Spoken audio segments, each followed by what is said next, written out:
Before you dive into today's episode of Tactical Tuesday, I just wanted to take a second to let you know that John and I are putting together the first CPG meetup game at the Sahara on June the 5th. It's a Sunday at 3 p.m. Pacific Standard Time. So if you are in Vegas, we would very much like it if you stopped by and said hi, maybe played some cards with us, hung out, all that jazz. So Sunday, June 5th, Sahara, 3 p.m. Pacific Standard Time. Going to be lots of villagers, going to be me, John, maybe Coach Thomas, Humberto, Duncan from Philosophical Friday, just the whole crew, anybody that can make it that's in the community, as well as past podcast guests. So we hope to see you then. Now, enjoy the show.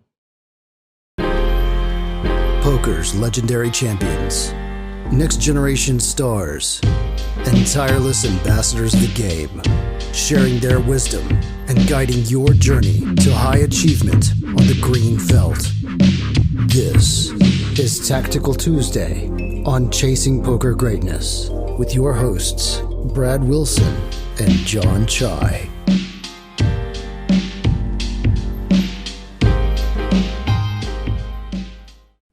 Welcome, my friend, to another episode of the Chasing Poker Greatness podcast. As always, this is your host, the founder of ChasingPokerGreatness.com, Coach Brad Wilson, and I'm joined by my co-host, Mr. John. John, how you doing, sir? Doing good. How are you, Brad? I'm doing well. About to be hitting Vegas in the near future. Going to be checking out the WSOP, meeting up with villagers and podcast guests, and you and Shu and all the peoples. I'm pretty excited about it. Yeah. We're gonna win a tag team bracelet this year, right? Me, you, and Shu. That's the plan. Tag team bracelet. Even though we're not gonna be in Vegas during the tag team event, we're gonna manifest it somehow. Yeah, the dream. Maybe 1 year. The dream. We do plan on putting together a meetup game for the villagers at in Greatness Village. So if you would like to participate or hang out with me, John, and Shu, there may or may not be edibles involved. I don't know yet, but some small stakes meetup game. Hit greatnessvillage.com, join the community, and there's going to be some details. Sounds like it's going to be a soft game. Yes, if I'm playing 1-3, the game's probably going to be pretty good. I don't know about your 1-3 skills, but mine start deteriorating quite rapidly. It becomes like, I'm not playing for really money or profit. Let's just have fun, which turns into me going all in a lot, rebuying a lot. Yeah. So come if you want the details on how to get into this juicy game, which is probably going to take place in about a week and a half. Join the village. Yeah, greatnessvillage.com. So what's our theme for today's episode? So the theme today is kind of asking the question of whether I should have raised or not with a very, very good hand. In one hand, this first hand, I decide not to raise. And in the second hand, I do raise when I make a really, really good hand. And I just had questions about whether raising was appropriate, whether flatting is better. So yeah, let's just get into it. All right, let's check it out.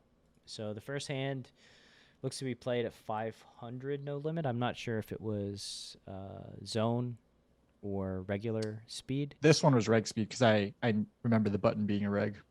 Okay, so reg speed, you've got 9s in the small blind. The button opens to 2.5x, very reggy. You 3-bet to 55, and villain calls. You get a flop of 9-8 deuce, monotone, all spades, so you flop top set. There's 115 in the pot. Effective stack is 465.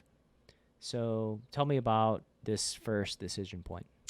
Yeah, I mean, we could, this is not the point that I really want to talk about in the hand, but I think there definitely is a decision as to whether to bet my top set or check. My general strategy on monotone boards is to play very, very tight and generally just check range on the flop.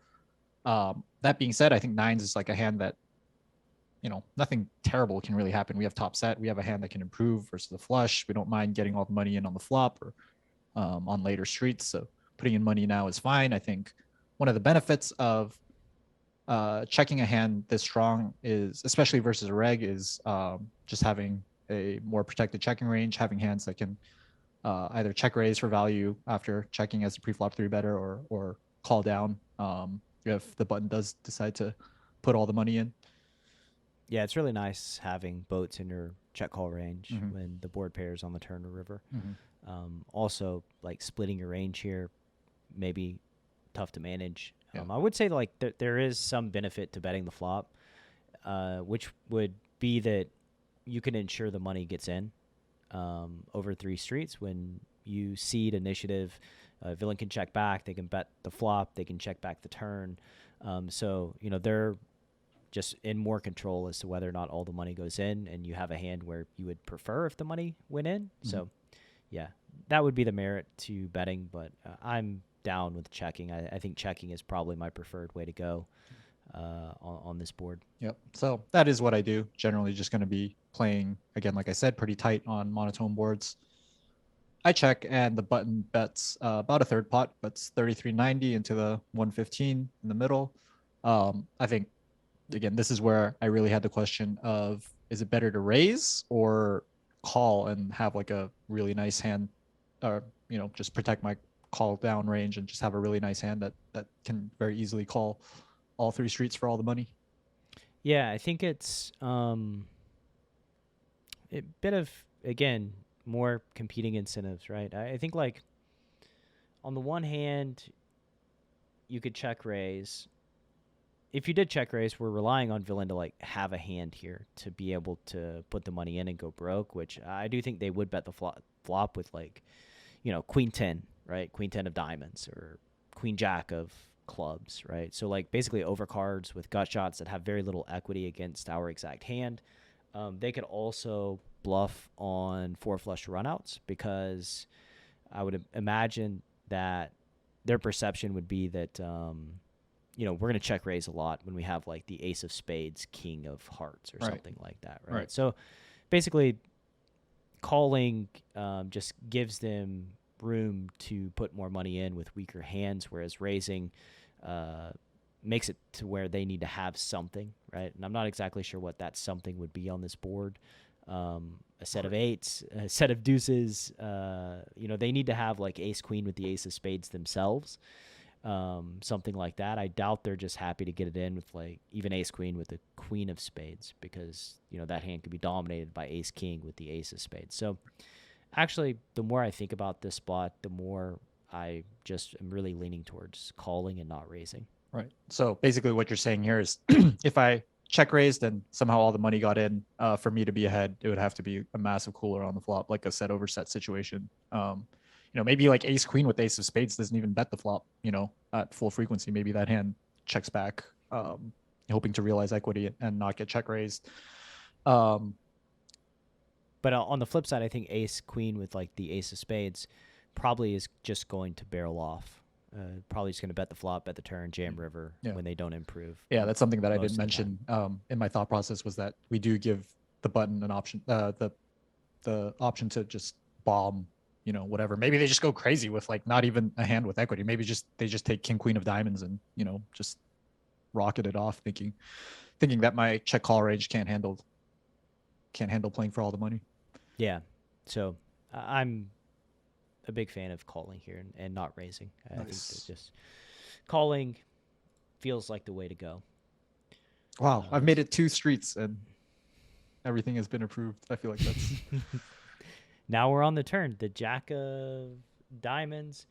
I think like basically once we've established our plan, sort of don't want to ruin the rest of the hand, but we need to stick to the program, right? Like once you've decided to go this route of check calling so that villain can put money in with all of the weakest hands in their range, then I don't think like raising on the turn makes a lot of sense, because again, we want king queen of hearts to just ship it on the river, and they don't have much equity, right? And also, like the Jack of Diamonds has also downgraded our top set. There are, Queen 10 now is very much a hand that I wouldn't be surprised to see stap the flop, all the Queen 10s. And, if this guy does somehow call the 3-bet with a hand like 10-7, like that has now improved as well. Also another hand that I would expect to stab the flop quite frequently. So it's not like, the Jack of Diamonds is some great card for our top set. Yeah, and it freezes Queen Jack as well. Like if Queen Jack stab the flop and they turn a Jack, they're probably not betting the turn. And King Jack or Ace Jack too, if villain did stab the flop with those. I would say another thing that the listener may be asking themselves is, shouldn't we protect versus like the nut flush draw? And I think like the reality is like one thing, when villain has a flush, you're going to get stacked pretty much no matter what you do. Like when villain flops the nut flush in this situation, a 3-bet pot, when they're in position and you have top set, like they just get the money. They get the prize, right? So we've already conceded our stack versus all those category of hands. So really now the question to ask is, how do we also allow villain to put all the money in with all of its lower category of hands, right? And the best way is by seeding initiative and letting them put the money in. And if they do have like ace queen with the ace of spades, then we just take the risk of calling. And if they make a flush, they make a flush and they get our stack. And if they don't, which they won't more often than they will, then we're going to get their stack a lot of the time. So that's really how to line up all the comparisons, I think. I want to just add on to that point, because I think it's really that's definitely a question that I think a lot of people will have, is like, shouldn't we protect a pretty strong hand from some poor runouts that can very easily happen. And I think I would like challenge people who want to do that to, protect top set, to think about like what that does to your check call range. If you are check raising a hand like top set, one of the first points that I made on the flop was like having a protected check calling range that can just call down. And if you're raising a hand like top set, suddenly you're presumably you're raising flushes as well, or maybe people are slightly happier to trap with flushes, but that suddenly makes your check call range extremely weak, and you probably don't have any hands that want to play for all the money if you're check raising these sorts of hands. Right, which makes somebody who has like king queen of hearts here, if that's the way that you're playing, just totally in the right bet jamming, because they're just going to fold out the majority of your hands, because you just don't have strong enough hands when you call. Basically, with all of that said, you go ahead and call the turn. Villain bet 126 and 182. They've got 300 behind. Turn was a Jack of Diamonds. The river is a 6 of Hearts, which is a proper brick, I think. The 6 is not likely to improve very much. 435 in the pot. You check, villain jams, and you call. Just really not much to talk about, I think, on the turn and the river. We had our plan. Stick to your plan on future streets. And so in my opinion, you played the hand perfectly, and your reward for playing the hand perfectly is you lose your stack to the flop nut flush. Yeah, I'm playing great today. Yeah, boy, just fist bump. And I mean, that's just the way that poker works. You play a hand well, and you get for your reward just slapped. Minus 500. Yep. Minus 500. Have to call the chip doctor to help you out. This second hand after the break, want to set it up a little bit? What's going on with the second hand? Similar situation. Go make a very strong hand like as I did in this hand, and had the same question as to whether it's better to raise or kind of slow play and have a protected calling range. That's about it. Stick around. Let's see if Jon makes his $500 back as a reward for playing this hand so well. Yeah. Are you a lone wolf searching for the ultimate pack? The CPG Wolf program is a close-knit brotherhood hell-bent on one thing only: chasing poker greatness. Powered by bleeding-edge wolf strats and led by Coach Brad and his lieutenants, CPG Wolves are systematically prepared for almost any spot they'll encounter on the green felt. If you want to plug into an elite team and have a step-by-step game plan to realize your full poker potential, you can apply at cpgwolves.com. Space is limited, and the pack is only as strong as its weakest member. So only the hungriest, grittiest, and most driven will be accepted into the program. Applications are open at cpgwolves.com. All right. Welcome back from the break. We got this second hand, which is shockingly, we didn't lead in with this, but shockingly, it's king queen off. I know the longtime Tactical Tuesday listeners are shocked to see this hand, you having questions about how to play, but here we are.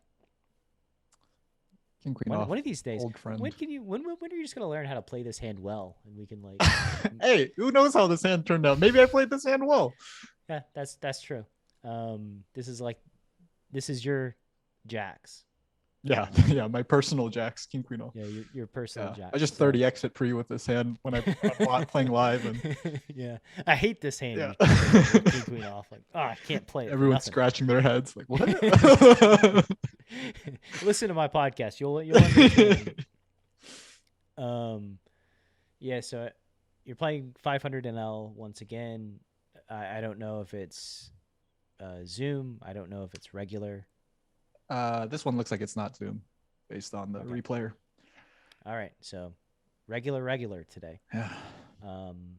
Villain opens to 15 from the small blind. Everybody folds. Looks like the villain is a reg. Both of you have about 100 big blinds effective.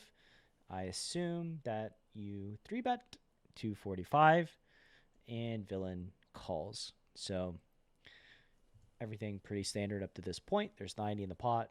Flop is king, queen, 9, all hearts. So you flop top 2 pair on another monotone board. About 462 behind. Villain checks. And I guess we'll start here with this first decision point on the flop. Same story as the last flop. And maybe monotone flops could honestly even be a secondary theme to this. Going to be playing pretty tight. Not only is this flop monotone, but there is a straight available on king queen 9. I think a hand like a set, like in the last hand, is one that I would think about betting. King queen top 2 is even kind of getting down to the point where I am not very excited about putting money in on the flop. One of the benefits though is that we are in position. Also, king queen kind of like a set can improve to a hand that can beat both a flush and a boat, so it's not the end of the world if we get check raised. That being said, I would still hate to get check raised. Yeah, and leave it to you to find a theme for the episodes. And 3-bet pots on monotone flops. This is like so obvious. And here we are on should I raise or should I not raise? Oh, but that's what I wanted. I got to get my own questions answered on this pod. Yeah, you decide to check back the flop. As you said, I think checking back the flop is reasonable on this board. I think betting the flop is also reasonable. So I think you could go either way. And if you did bet, would generally be betting small. Yeah. So betting a third if you did bet, but you do decide to check behind.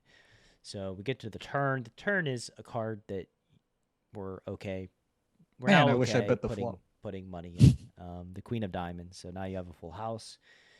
The board is king, queen, 9, queen. You have king, queen. So unless villain has a straight flush, we're in the clear. Villain stabs what looks to be a half pot size bet. And so now we're at really the second important decision point here of whether or not to raise, whether or not to call the turn bet. Yeah. So this is like, I think the question for me here is like, is it better to just try to get all the money in somehow? If I call here, I guess like jamming the river is still an option over a bet, or if he checks. I think one of the benefits of calling here is that we can trap bluffs that might just be barreling off. I think one of the benefits to raising is that we sort of just really ensure that stacks go in, and that maybe there's some hands that stack off right now but don't stack off on let's say a heart river or like a king or queen river where the board double pairs, or trips where like trips out with a queen. So yeah, my question here was just, is it better to raise or is it better to call and hope to put more money in on the river later? Yeah, I think this hand is a little bit different than the last one because in the last one, I felt like villain had a lot of incentive to put money in with their bluffs. In this one, when you check back the flop and call the turn, I think they have much less incentive to continue bombing with their lower equity hands, because you're just going to have a lot of like king jack, king 10, aces, ace king, or even just queen X. That's like really queen never X, folding. ace queen, queen jack, queen 10. Like you're going to check back all these hands on the flop typically. So you just have like what's seen as a stronger range from villain, which basically makes reduces the incentive for them to just blast away and put a ton of money in the pot. So I think the value of trapping future bets is less here. I would say that raising the turn is just kind of odd, right? Like I think when you raise the turn, you have to go like really small is what I would think, to at least plant the seed of like you can be raising turn small to check behind river, something along those lines. And I also think that like villain's probably going to perceive if we raise the turn small that we probably have like less nut flushes in our range. So and mostly like ace queen would be like facing a click on the turn. It's like, oh, this villain has like queen jack, queen 10, ace queen, and it's going to check back the river. They're going to check back the river. They're going to get money in now, like after they've turned trips. So villain can, they can still jam like hands that, like a jack 10 or like a flush. Maybe even like an ace jack or ace 10 with the ace of hearts if they so chose. So essentially click in an attempt to pretend that we're like trying to stunt the action. I mean, I think that first of all, really clicking is like probably your preferred raise size on the turn. If you do raise, it's like very, very small because you don't have a ton of bluffs. So like, I think that raising small in the turn is just like preferred anyway. Gotcha. But yeah, I think raising here is probably better than just calling. Gotcha. Yeah. I hope I raised small. I don't remember what size too big. Looks like you went 3x. Yeah. And I think when you go 3x, like now you're really relying on villain to have a hand that they want to put the money in with. Yeah. Right. Which is going to have to be a hand that beats ace queen. Typically, I would think. Right. And villain just goes ahead and puts some money in. So easy game. We just guess the raise size didn't matter. So you know what's actually I think a really good point about raising smaller here is that when I raised here, I did not expect to get jammed on very often. I thought like that if they did continue, it would be with a call. And like my first thought when they jammed was like, wow, I didn't expect this. Wait, does he have a straight flush? So yeah, that's probably a good, a good indication that I should be raising to a different size. Yeah. When your first thought is like, holy shit, they put money. Did they have a straight flush? Like, what am I missing here? That is a good cue of like, wow, I made it to where if they bet 3-bet, I'm actually concerned about running into a straight flush. Yeah. Maybe I should have raised smaller. Right. But yeah, if they have a straight flush, well, God bless them. I hope they don't because we'll be breaking down king queen offsuits for the rest of my life. Thank God. Yeah, we got it back. We got the money back from the first hand. They flopped a straight, so they had the jack 10 of spades, and then just ripped the turn. How do you feel about their rip? Yeah, I was going to ask you the same question. Is like, do you think that's what they should have done, or should they have just called the river? Should they have folded? Like, I don't know. I think it's a really nasty spot for them. I mean, I could kind of understand why they would raise, because if you do have like a queen and your plan is to like check behind, then it's pretty sad just letting you raise and then check behind with your ace queen and then jam when you have like a boat and they lose or the nut flush or something. Right. So maybe jamming is like their only way of getting called by worse hands, or you having worse hands in your range when the money goes in. Yeah. So like, I think jamming is probably better than calling. Then we have the question of like, is just folding better than calling? and I don't know the answer to that. Yeah. Like, I think folding is probably better than jamming. I think a secondary question when it comes to jamming here is like, does he expect me to stack off with a naked queen? Ace queen with the ace of hearts. I don't know. Who knows? It's like I would feel terrible about putting all the money in with ace queen with the ace of, like, I had a boat and I was like a little bit uncomfortable. Like, yeah. I mean, from their perspective, it doesn't feel good, anything they do, right? Like, the flop check through, the queen paired on the turn, I just bet fold. Like, that feels awful. Bet calling feels awful, and bet jamming feels awful. So basically, they just get to feel. Should they terrible. check? Should we check with the jack 10 on the turn then? Is that like the way out? It could be the way out. But I think like one thing that they probably thought or banked on was that you wouldn't be checking back sets or two pair on the flop. Yeah, So or flushes. You didn't, or flushes, right? So like you don't have a ton of boats in their opinion. Like basically they have the best hand almost always on the turn is what they're thinking, right? Which by the way, kids, this is why you check back top two pair or top set on these types of boards so that, you know, villains can't just immediately deduce that you don't have boats when the board pairs. So I would guess that like that was probably what they were thinking is like, I just don't think this player, I don't think people check back sets often enough or two pair or flushes. So I'm just like purely betting for value. Then when they got raised, they probably just got stuck on that first thought that they had and couldn't get out of it where it's like, oh, well, they don't have flushes. They don't have boats. So they just have ace queen. Like, okay, I guess I just stick the money in. Right. So yeah, to answer your question, I think in general, betting Jack 10 is probably okay. Just because for all the reasons that I said, we can kind of bank on that because most players don't. Yeah.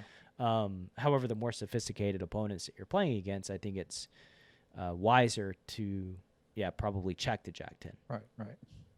Yeah, that's pretty crazy to think about that. Like you're on the flop got checked through, you have a straight and it's still not really, it's not a great spot to put money in on the turn.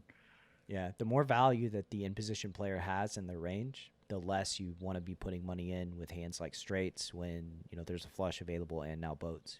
Yeah, good hand, man. Good stuff. Way to get it back. Now you're break even for this week's episode of Tactical Tuesday. All right, so that's going to wrap it up. Head to greatnessvillage.com. Like I said, we have a new Tactical Tuesday discussion thread and channel if you're into asking questions or maybe even providing us with some ideas for concepts of future episodes, and also to check out the details for the meetup game that's happening in Vegas. Head to greatnessvillage.com, opt in, get in there, and that's all I got for this week. Yeah, see you next week. Thanks for listening to Chasing Poker Greatness. You can subscribe on Apple Podcasts or on your favorite podcast app. Go to chasingpokergreatness.com to get the newsletter. Join the Greatness Village community, book a coaching session, or dive into the latest data-driven poker courses. Follow the show on Twitter @CPG Podcast.